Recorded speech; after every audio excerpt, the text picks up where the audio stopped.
Markadwadi pattern आणि पहिल्यांदा pattern कुणाला दिसला? कुणाला दिसला? अरे हे माझं रक्ता मांसाचं गाव आहे, माझ्या पै पाहुण्यांचं गाव आहे, 90% इथं धनगर समाज राहतो.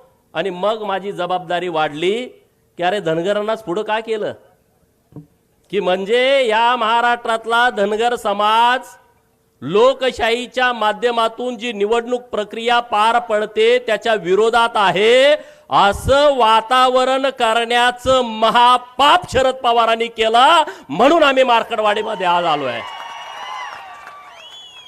अरे 100 शकुनी मेल्याच्या नंतर एक पवार जन्माला आलाय.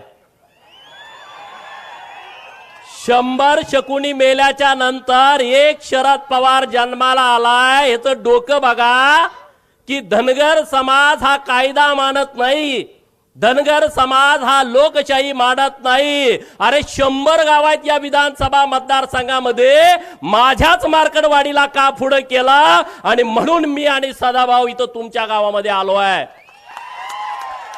अरे या हिंदुस्थानातला धनगर समाज हा लोकशाहीला मानतो. या भारताच्या नवनिर्मितीमध्ये धनगरांचा सिंहाचा वाटा आहे.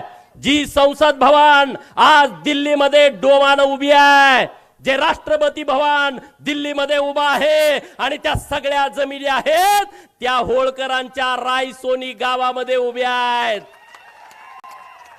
अरे ही लोकशाही मजबूत करण्यासाठी या होळकरांचा सिंहाचा वाटा आहे. आणि म्हणून पवारांचा डाव लाथन उधळून टाकण्यासाठी आज आम्ही तुमच्या समोर आलो आहे.